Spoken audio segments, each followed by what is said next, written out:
Olá, vestibulandos do Dá Uma Força! Vamos para mais uma aula de Biologia. Hoje nós vamos falar sobre a segunda parte da nossa aula de proteínas. Beleza, galera? Bom, vamos lá. Vamos começar, vamos para o que interessa. Seguinte, pessoal, vamos começar falando um pouquinho sobre desnaturação das proteínas. Nós vimos na primeira aula toda a parte inicial e agora a gente vai dar uma aprofundada nessa parte, que essa parte costuma, na verdade, cair até mais no vestibular. O que acontece com relação à desnaturação das proteínas? A desnaturação, ela é a perda da forma tridimensional da proteína pelo rompimento das suas interações. A gente viu que as interações, elas estabilizam a estrutura tridimensional de uma proteína. Porém, o que acontece? Pode haver algumas perturbações no meio que podem levar ao rompimento dessas interações e a consequente perda da forma dessa proteína. Isso aí é um fenômeno que a gente chama de desnaturação. E quais são os principais fatores que estão envolvidos nesse fenômeno de desnaturação das proteínas? Nós temos o calor. Por que o calor? Porque o aumento da temperatura vai levar a um aumento da energia cinética do sistema e o rompimento das ligações mais fracas, que vão estabilizar a forma daquela proteína. Um exemplo assim bem simples, pessoal, é o caso da albumina, aquela que tem na clara do ovo, sabe? Então, quando a gente coloca aquele ovo no calor, cozinha aquilo ali, a gente percebe que a albumina ela vai desnaturando, ela vai ficando esbranquiçada, mais rígida. Isso aí é a desnaturação da albumina, beleza, pessoal? Outro fator que pode contribuir para a desnaturação das proteínas é a questão do pH. Dependendo do pH do meio, a ionização dos resíduos de aminoácidos pode mudar e isso pode alterar principalmente as ligações iônicas, beleza, galera? Vamos lembrar que a desnaturação leva à perda da função biológica, pessoal.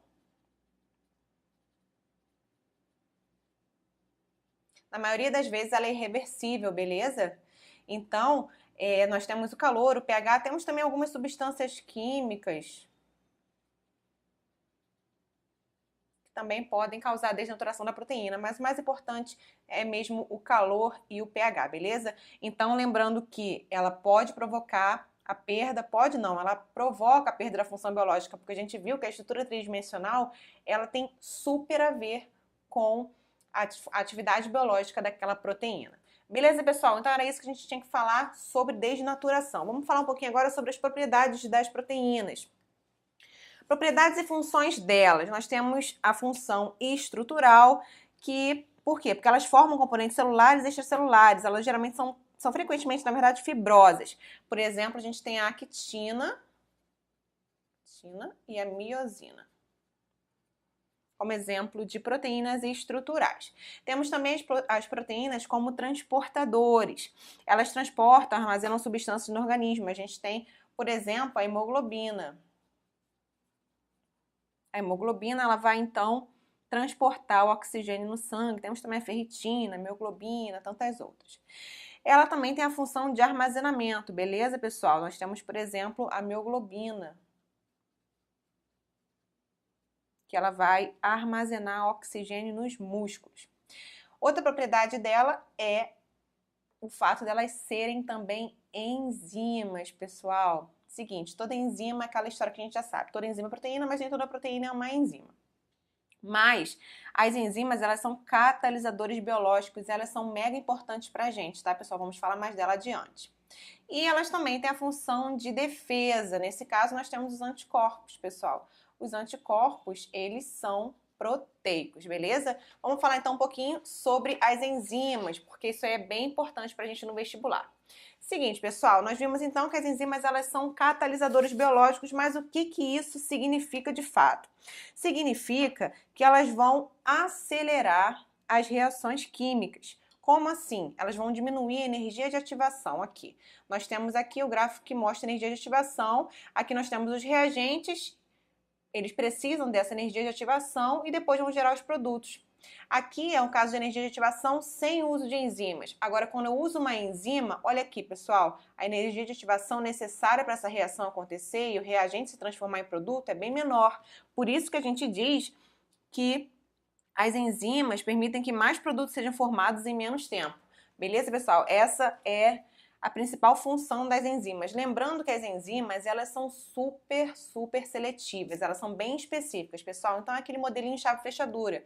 Nós temos a chavinha simbolizando o substrato e a fechadura, o cadeadinho, simbolizando a enzima, pessoal. Ela tem uma ligação perfeita. Aquele substrato se liga somente àquela enzima, beleza, pessoal? É uma ligação bem específica. Seguinte, o que está envolvido com relação às enzimas? As enzimas são proteínas, então, por serem proteínas, elas têm uma temperatura ótima de ação, assim como um pH ótimo. Elas também podem sofrer desnaturação, por isso que elas também vão ter uma temperatura ótima de ação e também um pH ótimo, beleza, galera? Outra coisa que também está envolvido com relação às proteínas é a concentração do substrato. A concentração do substrato também vai influenciar na velocidade da reação. É o seguinte, pessoal, aqui nós temos, vamos falar um pouquinho da temperatura. A gente tem uma temperatura aqui, a velocidade da reação está pequenininha, e aí eu vou aumentando a temperatura até chegar numa temperatura ótima, onde a velocidade aqui, ó, vai ser máxima. Mesma coisa com pH, pessoal. No pH ótimo, a velocidade da reação também é máxima, assim como com relação ao substrato.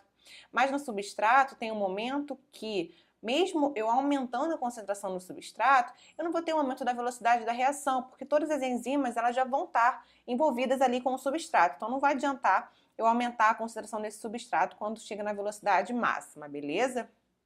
Bom, é isso aí que a gente tinha para falar das propriedades principais das enzimas. Vamos falar um pouquinho então sobre os moduladores e os inibidores enzimáticos. A gente tem a inibição competitiva e a modulação alostérica. O que seria então a inibição competitiva? É o uso de um inibidor que ele vai fazer o quê? Vai se ligar ao sítio ativo da enzima.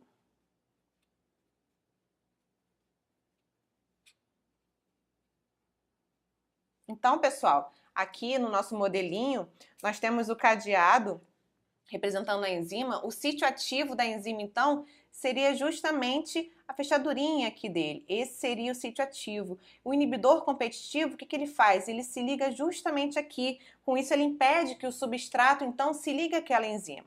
Beleza? Outra coisa, a gente tem, por exemplo, a modulação alostérica. Nesse caso, o modulador ele vai se ligar a um sítio que não é o sítio ativo. O modulador se liga em outro local, que não é o sítio ativo, beleza? Só que essa ligação causa uma mudança na forma da enzima que vai melhorar, em alguns casos, ou dificultar, então, a catálise que ela faz, a catálise biológica. Beleza, pessoal? Bom, é isso que a gente tinha para falar de proteínas. Acabamos agora. Vamos para a próxima aula que vamos falar de ácidos nucleicos. Nos vemos lá. Até mais!